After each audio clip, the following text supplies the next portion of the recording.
Bajaj finance से आप loan लेने के लिए अगर सोच रहे हैं तो ये ख्याल दिल से निकाल दीजिए और दिमागों से भी निकाल दीजिए। और कंपनियों से लोन ले सकते हैं, लेकिन लोन भी ले तो आपको सबसे पहले इंटरेस्ट देखना पड़ेगा कि हम सर एंड मैडम जी आज की इस वीडियो में हम डिस्कस करेंगे कि बजाज फाइनेंस का पर्सनल लोन के बारे में। आज की इस वीडियो में यही जानेंगे कि बजाज फाइनेंस पर्सनल लोन देता क्यों है और ऑल पर्सनल लोन के मुकाबले बजाज फाइनेंस आपको किस प्रकार से लोन देता है। मतलब जैसे कि मोबीक्विक हो गया, पेटीएम हो गया, मतलब और भी कंपनी है जैसे मनीव्यू हो गया, इसके मुकाबले बजाज फाइनेंस आपको कम इंटरेस्ट रेट पे लोन देता है या नहीं, और कितना इंटरेस्ट लेकर आपको लोन देखने को मिलता है। और ये भी डिस्कस करेंगे कि बजाज फाइनेंस से आपको लोन लेना चाहिए या नहीं। इस वीडियो में पूरा कवर करते हैं, तो वीडियो बस लास्ट तक देख लीजिए, आपको पूरा कन्फ्यूजन दूर हो जाएगा। तो सबसे पहले मैं बता दूं कि बजाज फाइनेंस खुद लोन नहीं देता है। बजाज फाइनेंस एक मार्केट है, उससे लोन आप अप्लीकेशंस के जरिए आप पर्सनल लोन अप्लाई कर सकते हैं। यदि आप बजाज का कार्ड बनवाए होंगे, मतलब कोई भी शॉपिंग करते हैं आप बजाज फाइनेंस से, तो महंगा प्रोडक्ट खरीदते हैं और ईएमआई में कन्वर्ट करते हैं, तो आपको एक डिजिटल कार्ड मिलता है जो बजाज के ऐप में ही होता है। उसको आप फिजिकल नहीं मंगवा सकते हैं, डिजिटल मिलता है। लेकिन उससे आप जैसे ही प्रोडक्ट खरीदते हो तो उसको ईएमआई में प्रोडक्ट को पे करते हैं, तो उसको एक लिमिट मिल जाता है। आप वो लिमिट के अकॉर्डिंग अपना कोई भी प्रोडक्ट खरीद सकते हैं। लेकिन जैसे ही आप उसका टाइम टू टाइम पेमेंट करते हैं तो आपके जो भी सिविल में तो मतलब आपके ऐप में वो जो कार्ड दिखता है उसमें आपको प्री अप्रूव लोन शो करता है। तो प्री अप्रूव मैं भी लोन लिया हूँ, मैं अपना एक्सपीरियंस आपके साथ शेयर करूँगा अच्छी तरीक़े से। बस वीडियो में बने रहिए और ध्यान से इस वीडियो को समझिए। लेकिन मनी भी लोन देता है और पेटीएम भी लोन देता है, बजाज भी लेता है। बजाज एक ऐसा कंपनी है जो भारत का नंबर 1 कंपनी में से एक माना जाता है। बजाज अनेक प्रकार से फाइनेंस की सुविधा आपको देने में मदद करता है। बजाज एक ऐसा ब्रांड है जो इंडिया में और कंट्री में भी फैला हुआ है, जिससे आप फाइनेंस की सुविधा अच्छी तरीक़े से ले सकते हैं। लेकिन बात आता है कि क्या हमको इससे लोन मिल सकता है, और लोन मिलेगा तो कितना मिलेगा, ये भी आपके चलिए लोन मिलेगा तो कितना मिलेगा ये भी डिपेंड कर लेते हैं। सबसे पहले आप किसी भी बजाज से अगर अप्लाई करते हैं लोन, तो आपको बजाज मार्केट एक एप्लीकेशन है जो आपको दिख जाएगा। उस बजाज मार्केट है, उससे आप जैसे ही लोन अप्लाई करते हैं तो क्या होता है कि जैसे ही आप लोन के लिए अप्लाई करते हैं तो आपके जो भी डिटेल होगा, मतलब आपका नाम, डेट ऑफ बर्थ वगैरह, सिविल, मतलब पैन कार्ड के जरिए आपके सिविल में क्या होगा, इंक्वायरी भेजेगा बजाज फाइनेंस। और जैसे कि बजाज फाइनेंस जैसे ही आपका सिविल में इंक्वायरी डालता है तो उसमें आपको सिविल ब्यूरो की तरफ से पूरा डाटा आपके मतलब बजाज फाइनेंसर के एप्लीकेशन में, मतलब वो डिपार्टमेंट है उसको चेक करने लगते हैं। जैसे कि बजाज फाइनेंसर से मैं बता देता हूँ सर जी, हार्ड इंक्वायरी होता है। जब भी आप लोन के लिए अप्लाई करेंगे तो आपके सिविल में बहुत ही हार्ड इंक्वायरी होगा, और हार्ड इंक्वायरी के चलते आपका सिविल 2 से 4 पॉइंट डाउन हो जाता है।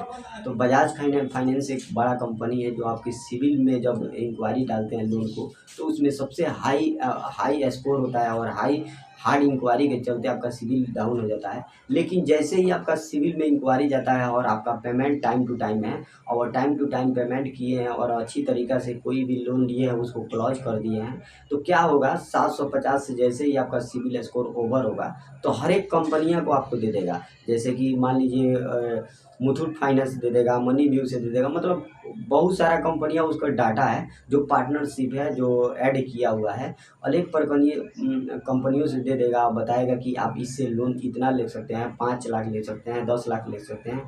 कोई बोलेगा मैं आपको पर्सनल लोन देने के लिए 10 लाख पे राजी हूँ। यस बैंक, एचडीएफसी बैंक, मतलब बहुत सारा फाइनेंशियल एप्लीकेशन है जो आपको लोन देने के लिए रेडी हो जाएंगे। लेकिन जैसे ही आपका सिविल स्कोर खराब होगा, पहले समझिए कि आपका सिविल स्कोर इम्प्रूव, सबसे पहले यहाँ पे जैसे ही आपका सिविल स्कोर खराब होता है तो क्या होगा, बजाज फाइनेंस वहीं पे कट मार देगा कि आपको एलिजिबल नहीं है, हमारे पास से लोन आपको नहीं मिल सकता है। क्यों? क्योंकि बजाज फाइनेंस 750 से सिविल स्कोर ओवर होता है, और वो भी फाइनेंस में कोई मिसयूज नहीं होना चाहिए, कोई भी आपके लोन में मतलब सिविल में डिफ़िकल्ट नहीं होना चाहिए, एकदम एक्यूरेट होना चाहिए। यदि आपका सिविल स्कोर एक्यूरेट है और टाइम टू टाइम किसी भी पेमेंट को आप डिले नहीं किए हैं तो आपके लोन देने के लिए बहुत सारे कंपनियों को एग्री कर देगा। जैसे ही एग्री करेगा सर जी क्या होगा, तो उसमें आप लोग जैसे कि हर एक कंपनियों का चार्ज अलग अलग है। जैसे जितना आपका सिबिल स्कोर हाई होगा उतना आपको सिबिल स्कोर हाई होगा, जितना आपको इंटरेस्ट रेट कम होगा। जितना आपका सिबिल स्कोर ख़राब होगा उतना आपको सिबिल स्कोर ख़राब होने के चलते आपको इंटरेस्ट रेट ज़्यादा पे करना होगा। तो जाहिर सी बात है, आपके पास मजबूरी है और इन लोग के पास से एक बेनिफिट है जो कस्टमर को लोन प्रोवाइड कराते हैं और मजबूरी का फ़ायदा उठाते हैं।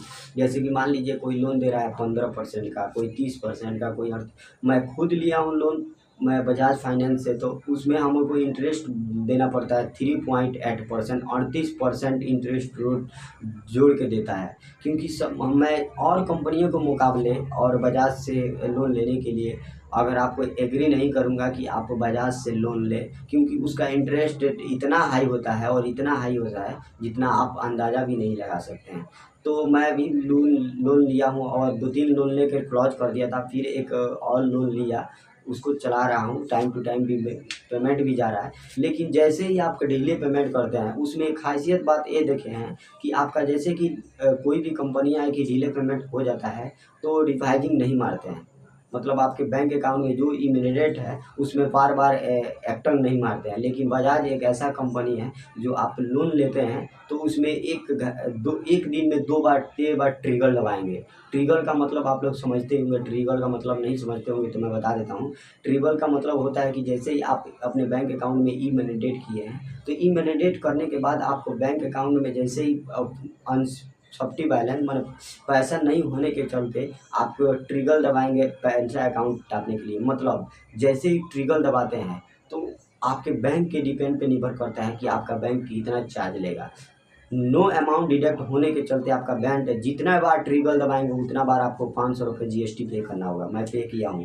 एक बार मेरा लोन मिसयूज हो गया था जिसके कोई कारणवश, लेकिन वो इतना ट्रिगर दबाए थे हमको 1500 रुपये पेमेंट एडवांस करना पड़ा, बैंक को देना पड़ा। क्योंकि बैंक जब आपका बाउंस होता है तो बैंक पेनल्टी तो लगाता है, मतलब ये जितना बार ट्रिगर दबाएंगे उतना बार पेनल्टी लगाएगा। तो बजाज फाइनेंस से आप लोन लेने के लिए अगर सोच रहे हैं तो ये ख्याल दिल से निकाल दीजिए और दिमागों से भी निकाल दीजिए। और कंपनियों से लोन ले सकते हैं, लेकिन लोन भी ले तो आपको सबसे पहले इंटरेस्ट देखना पड़ेगा कि हम और कंपनी से इंटरेस्ट रेट में कितना लोन ले सकते हैं। बहुत सारा कंपनी आपको लोन देने के लिए एग्री तो हो जाते हैं, लेकिन उनका इंटरेस्ट रेट हाई होता है। मैं और भी कंपनियों को बता देता हूँ जो इंटरेस्ट रेट हाई होता है। एक मोबीक्विक है, मोबीक्विक भी इंटरेस्ट रेट हाई होता है, उसका भी हाई होता है। ज़्यादातर देखा जाए तो मनी व्यू का भी इंटरेस्ट रेट हाई हो जाता है। मतलब जैसे ही कंपनियां हैं, ये सब क्या है, ये मार्केट बनाकर बैठे हैं और लोगों को लोन देने के लिए एग्री कराते हैं कि हमसे लोन ले लो, हमसे लोन। आप लोन के लिए अप्लाई करते हैं, आपके पास 50 बार कॉल आता है कि सर आपका सिबिल सही है, हमारे से लोन लीजिए, मैं इतना % को आपको लोन दूंगा। तो ऐसे आप कन्फ्यूज में पड़ जाते हैं और आपको लोन मिल जाता है और आप लोन लेने के बाद आपको इतना इंटरेस्ट रेट लग जाता है, जितना अमाउंट नहीं लोन होता है उससे ज़्यादा इंटरेस्ट रेट आपको लग जाता है, आप पेमेंट करते रह जाते हैं। तो यह है बजाज फाइनेंस का असली सच्चाई। लेकिन इसमें हर एक कंपनियां अलग अलग प्रकार के लोन देती है, आपको लोन सोच समझ के भी लेना चाहिए। ये नहीं कि आप ऐसे धड़ाधड़ अप्लाई किया और धड़ाधड़ अप्लाई करते हुए आपका अप्रूवल हो गया, धड़ाधड़ आपके अकाउंट में बैंक में पैसा पहुंच गया। जब आप लोन लें तो अच्छी तरीक़ा से समझें कि हमको ये कितना इंटरेस्ट रेट देता है, और इसको अगर हमारे पास फंडिंग आ जाता है तो इसको फोरक्लोज रिक्वेस्ट डालेंगे तो कितना चार्ज लगेगा फोरक्लोजर रिक्वेस्ट में और फोरक्लोजर कितना दिन के बाद होता है। ऐसे तो देखा जाता है तो हर कंपनियों का अलग अलग डिपार्ट है कि आप फोरक्लोजर कितना पेमेंट करने के बाद कर सकते हैं। ज़्यादातर मनी व्यू का आप लोन लेंगे तो 6 महीना पेमेंट कराएगा, और 6 महीना पेमेंट कराने के बाद आप लोन लेंगे तब पेमेंट हो जाएगा, तब आपको फोरक्लोजर का रिक्वेस्ट देने का ऑप्शन देता है। लेकिन अदर कंपनियों को भी आप चेक कर लेंगे कि यदि आप फोरक्लोजर का रिक्वेस्ट डालेंगे तो आपका हो जाएगा कि नहीं। तो आप लोन लेने के लिए ये सब बातों को ध्यान रखिए, धड़ाधड़ लोन अप्लाई मत कीजिए, नहीं तो आपको हमेशा दिक्कत का सामना करना पड़ता है। तो मैं पूरा अच्छी तरीक़ा से डिस्कस कर दिया और बता दिया कि आपको किसी भी कंपनी से लोन लेना चाहिए तो आपको क्या क्या बातों पे ध्यान देना चाहिए, कितना इंटरेस्ट लगता है और कितना आपको लेना चाहिए या नहीं लेना चाहिए। तो अगर वीडियो अच्छा लगे तो सब्सक्राइब करें, लाइक करें, अपने दोस्तों को शेयर करें। ऐसे ही बैंकिंग से रिलेटेड वीडियो देखने के लिए मेरे चैनल से जुड़े रहिए। तब तक के लिए जय हिंद, जय भारत।